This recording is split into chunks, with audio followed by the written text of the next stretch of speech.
Hello, welcome back. Christopher Taylor with Sovereign Harmony. Good to see you again. It's been a little while.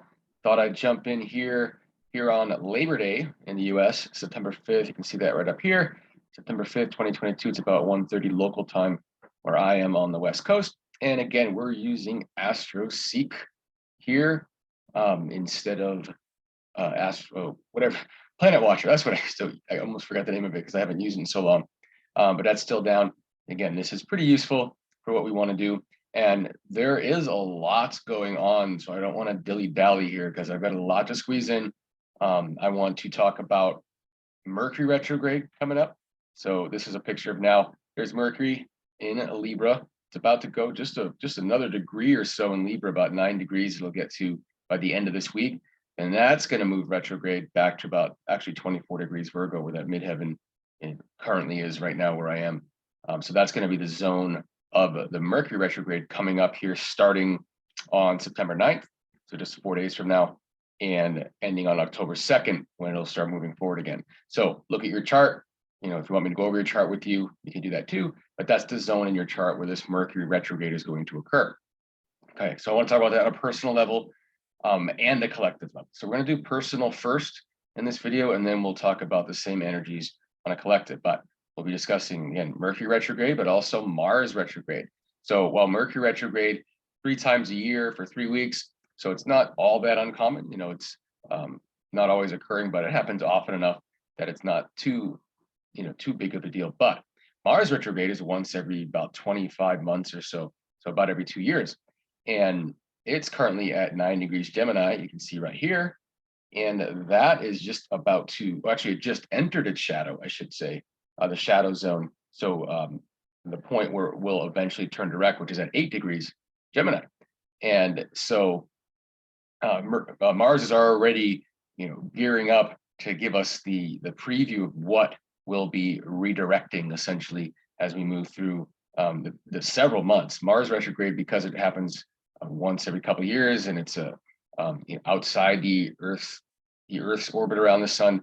The retrograde period is extensive. It's a couple of months basically, but the shadow period is up to 6 months. So it just entered the shadow here on, looks like it was September 3rd, and that shadow, so the whole zone where it's in the zone of the retrograde, goes all the way to mid-March. So really, early September to mid-March is really the focal point for this Mars retrograde, with the actual retrograde happening October 30th when it hits 25 degrees Gemini, and then it'll go back until January 12th when it'll be back to 8 degrees Gemini. Then it'll move forward again. But it's going to be in that zone for like over 6 months, okay? With the actual retrograde being, October 30th to January 12th, so that's about 2.5 months, okay? And so we're going to go over that both personally and collectively in the sign of Gemini, what that means. Also, we have a couple of eclipses coming up. Okay, I like to do the eclipses. Very, very good to get into those. And the first one we'll have coming up here in the fall is going to be on October 25th. So don't mind me as I move through here as quickly as I can. With the way this navigates, it's not as easy. Go out a month again, and I'm going to change that to a week. And I want to get it to the day of that eclipse so we can see what that eclipse looks like. So on around the 25th of October, we could see it would be several hours earlier than that. But when we see that sun and moon together, that's when we're going to have our eclipse on the 25th. So it's going to be an eclipse in early Scorpio, about 2 degrees Scorpio. You can see right there. Just pretend the moon is there. I don't feel like clicking any further. But so we're going to have the moon with the sun at 2 degrees Scorpio and Venus. Okay, so we're going to get back to that in just a few minutes as far as the significance of that on both personal and collective level. And so that's the main thing that eclipse is doing, is that conjunction to Venus. But what's also happening there, very interesting to note, is that it's Jupiter at the 0 degrees Aries point. So we'll discuss that as well. The other eclipse will happen a couple of weeks later in early November. In fact, it'll be November 8th. which is actually in the US, that will be the date of the midterm elections, which not a coincidence as an astrologer or anyone else interested in astrology. In that case, we're going to see that lunar eclipse in Taurus right there, right on that conjunction between Uranus and the North Node that we talked about in the last video and the last couple of videos, really. And that peak, the energy peaked in the midsummer, but it's still with us. And that eclipse in early November is going to be, widely present as such. And we'll go over some review of both that aspect as well as that Jupiter Neptune aspect that was peaking in April and where that is now, as well as the overall Pluto return for the United States, which we are currently in. If you recall from previous videos, the actual peak dates that Pluto is exactly conjunct where Pluto was during the Declaration of Independence all happened in 2022. But we can also go out a couple of years before, like say back to 2020, all the way up to like 2024, really is the zone of the Pluto return, which is heavily significant for the US in terms of its future, et cetera. So that's an overview of what we will be going over. Now, back to the current moment where we're at, and we'll take it one step at a time. So we have the Mercury retrograde coming up that we mentioned. And so again, note that Mercury's already in shadow. It's almost at the point, it's almost at 9 degrees Libra, which will be 4 days from now when it turns retrograde. And it's going to be retrograde from September 9th all the way to October 2nd. So a few weeks there, and it will turn direct at 24 degrees Virgo when it does so. And so when we're mixing those energies between Libra and Virgo, we're talking about readjusting. Remember, Mercury has a lot to do with readjustment and recalculation and reassessment, et cetera. Readjusting those agreements. That's what Libra really represents, is the agreements between individual intents or intentions, for example. And Virgo has to do with the energy of logic and practice and purposefulness and things of that nature. And so there's a sense that over the next few weeks, as we head through the rest of September into early October, that there's a reassessment of our agreements based on the logic upon which they stand. So when we make agreements, there's usually some aspect of logic upon which that agreement stands. In other words, we're only agreeing to this because of what we understand to be true or what makes sense.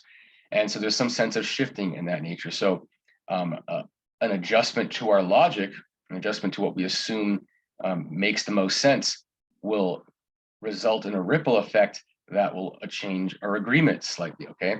And so think of that on, on your own personal level.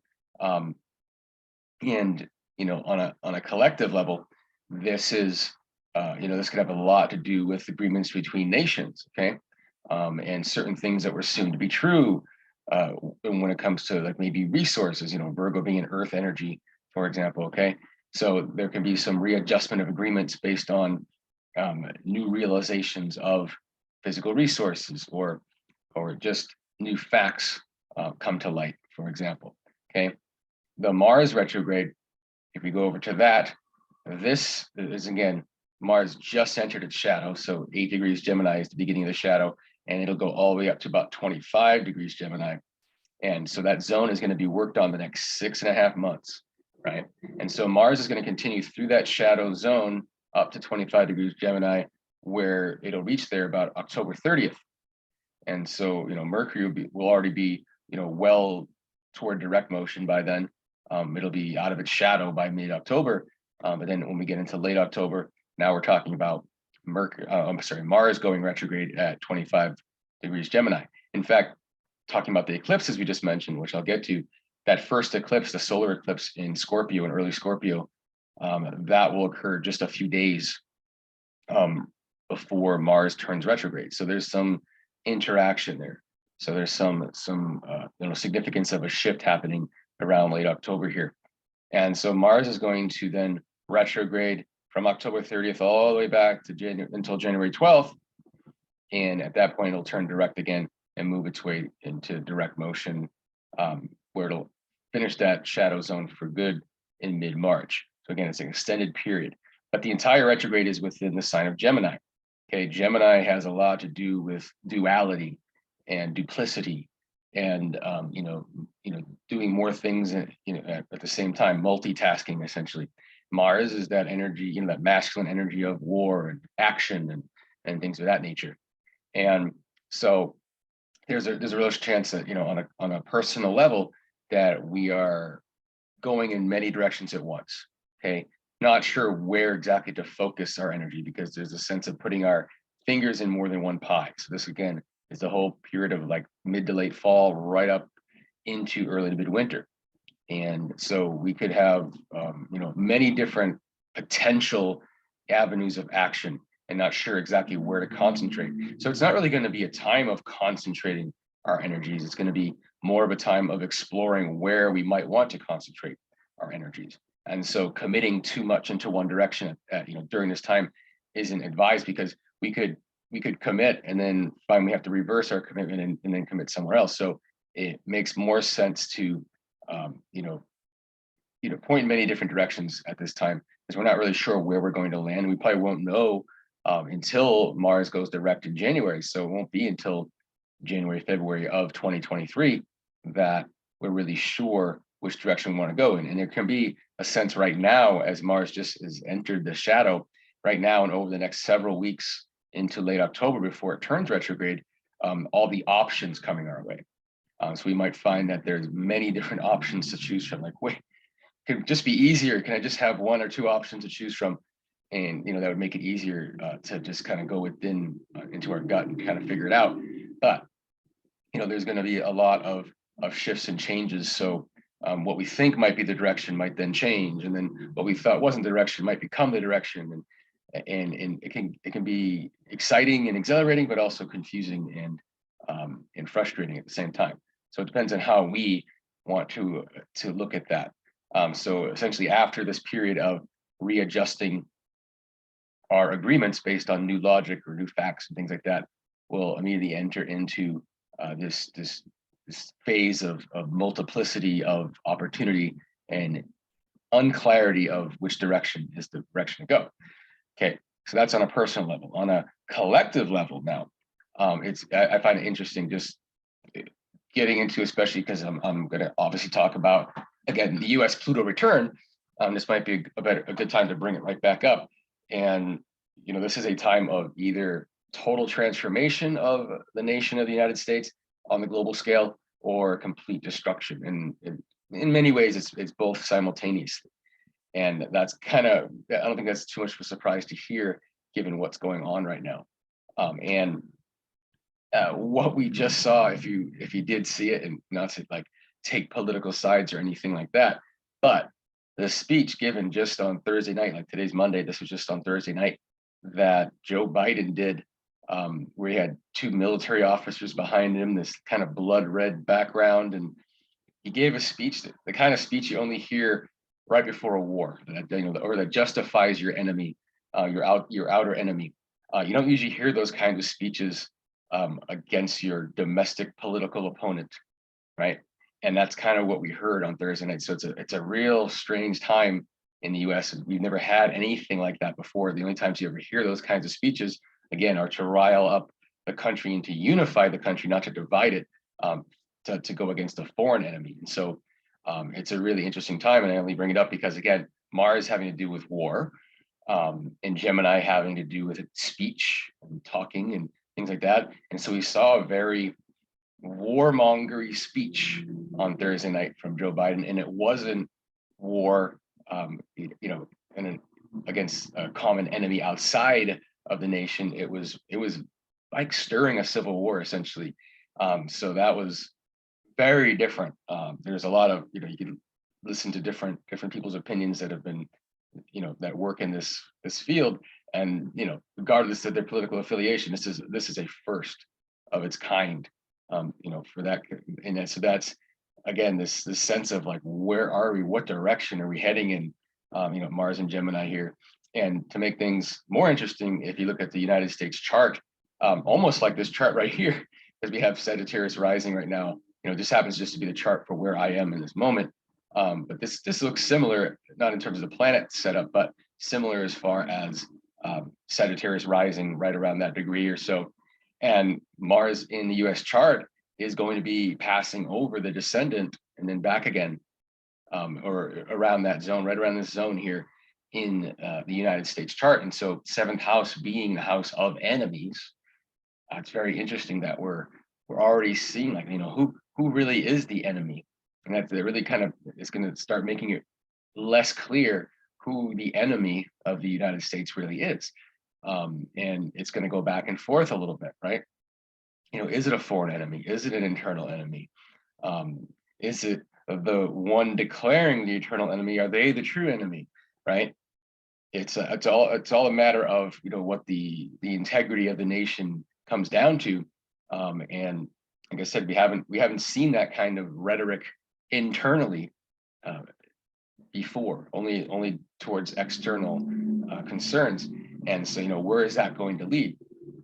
And then we can go ahead and you can bring in like the former president's chart, and I won't say his name because I don't like getting censored, but the one I've done in other videos talking about the Regulus transitioning from Leo into Virgo in the current time, and how that relates to his chart, and how this person is someone who has disrupted the status quo of the global special interest, which it's very obvious because of the reaction to him. And this Mars will be retrograding over his Sun in Gemini, his Uranus in Gemini, his North Node, and so it is that disruptor energy, essentially, that this is also highlighting and stimulating at this point. So very interesting times that we're in, and I think over the next, considering that the midterm elections are coming up here, and that occurs just like a couple of weeks after Mars turns retrograde, so it'll be during the Mars retrograde in Gemini, and it will be also coincide with those two eclipses, right? The one on October 25th, and then the one right on the date of the midterm election on November 8th. And so there's a real sense of shifting grounds happening here over the next several months, and things going forward and then coming immediately back, and so you can imagine that the results of these midterms are going to be topsy-turvy, to say the least, with all this kind of energy going on. And you can just imagine from both sides what kind of war rhetoric, again, this internal war that seems to be getting stirred up for the first time since the last internal war in the US. And you'd expect this kind of energy in some form during a Pluto return for a nation, especially since that's part of the history of the nation. You'd expect it to come back in some form. So not all that surprising. Okay, so we'll move on. So we've done Mercury retrograde, the Mars retrograde. Now I'm going to move back into those eclipses. So if we can get back to the eclipse here, the October 25th one. Again, it is hard to move around this thing. A couple more days here. And then we'll go back a few more hours. Almost there. Let's try 6 hours, see how close that gets us. And that's pretty good. Pretty close enough. So again, October 25th, right there, this chunk of energy. We got the moon meeting up with the sun. It's an eclipse because they're close enough to that node. Okay, and then also Venus is going to be a part of that as well. There will be a square to Pluto coming from that. So it's a slightly wide square. It's not exactly a hard square. And again, Jupiter right at that Aries point. Okay, so on a personal level, this kind of a solar eclipse has a lot to do with release. Okay, so whenever the eclipse is on the south node, we're kind of bringing the past up for release. And Scorpio has to do with elimination. So it's kind of and then the square to Pluto being the ruler of Scorpio, modern ruler of Scorpio, also has to do with elimination and transformation. So the energy theme around this October 25th solar eclipse, which again happens just before Mars turns retrograde at 25 degrees Gemini, it's already there at that degree on this date. And so 4 days later, it's still kind of hovering there, and it'll start moving retrograde. There's a huge theme of this release. of a release of the past, a release of the pain. Okay.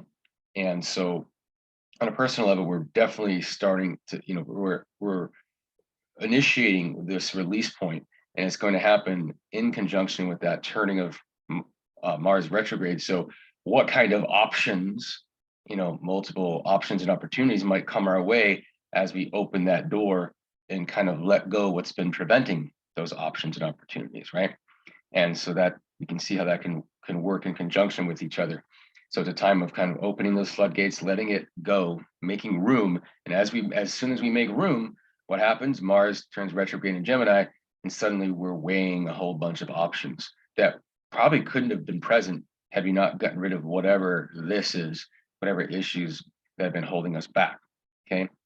And on a collective level, Scorpio, we're talking about, the greater economy essentially, in exchange of the economy. And so there's something about a release of the old way of things occurring on the global scale of the economy, and then new options either having to arise out of necessity, or that opening up the gates for other ways of interacting, right? And so there's something significant happening here. Okay. And actually, the next eclipse will be better to talk about what I'm going to talk about next. So that'll kind of sum up this one here. Now, the eclipse that happens a couple of weeks later, on Tuesday, November 8th, which is the midterm elections in the US. So it's a significant date in the US. That one, you can see right there again, like I said earlier, that moon, it's right on the Uranus North Node conjunction in Taurus. And if you recall from previous videos, especially most recent ones, that energy in the summer, this has a lot to do with the economy and money and exchange, similar to Scorpio. They're on the same axis, right? And this is what we're kind of dealing with here. And what kind of came out right around the time of that peak of Uranus North Node was what is labeled or called the Inflation Reduction Act. Okay, and now the name in itself sounds like, oh, that sounds great. Let's reduce inflation. But since spending leads to inflation, there's no way you can spend your way out of inflation. Most people know that. And so could this be the beginning of the end of that dollar? I mentioned the dollar specifically, the thing that has been the dominant currency in the world for decades. Could this signify the beginning of that end? Okay, could that be the final nail in the coffin of spending that literally just makes inflation go through the roof, etc. Also, shortly after that was the announcement of partial student loan forgiveness. Again, that money it doesn't disappear, it goes in, it becomes someone else's responsibility, it gets spread across. Could that be part of it as well? In addition, on a global level, what we have around here, if you've been paying attention, countries like Russia and China are, they're essentially having meetings and with other nations as well about getting off the dollar.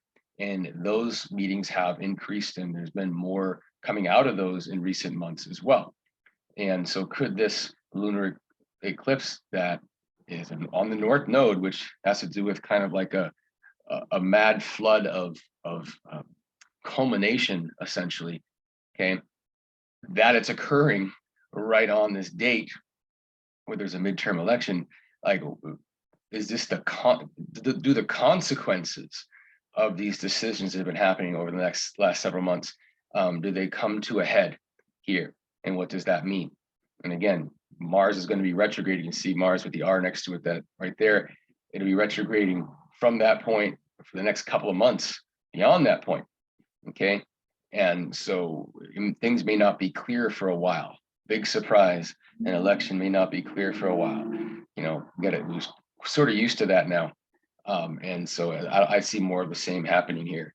And other things on a more global level, what's been happening this summer, if you haven't been paying attention to Europe and other places, energy prices skyrocketing, people protesting, and it all has to do with this great reset, or the global special interest want out of the world, out of all the citizens of the world. And we're already seeing the repercussions of that and people's reactions and things like that. There's issues like countries like Germany, who are heavily dependent on Russian energy, and yet they're cutting their own domestic supplies at the same time. That's what's making energy skyrocket. You got countries like Russia that are like, well, we don't, you guys are sanctioning us on this and that, and so it's a big mess. Let's put it that way on an energy level. And Taurus has a lot to do with energy and resources and things of that nature. So, what's going to transpire, we don't know, but it seems like this midterm election in the U.S. being smack dab in the middle of a Pluto return, as Mars is retrograding in Gemini, increasing the possibilities and options and the unclarity of where things are actually going to land, and the fact that these decisions have been being made with Uranus conjunct North Node in Taurus. And now we got these eclipses just setting that off, essentially setting that energy off and sending it toward its culmination, what it's going to lead to.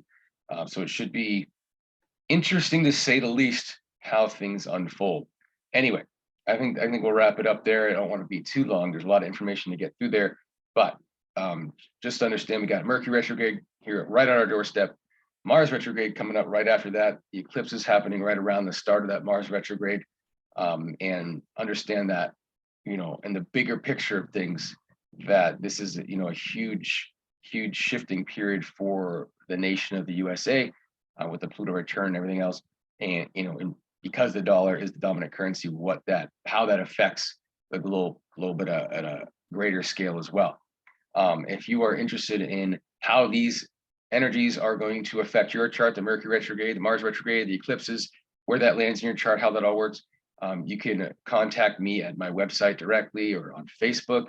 I'm on Telegram, on Twitter, so you can find Sovereign Harmony Astrology, any one of these places. Contact me there. We can set something up.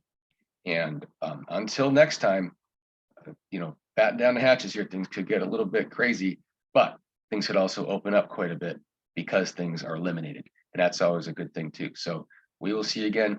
Thanks a lot for tuning in. Please like, comment, share, subscribe, anything you can do.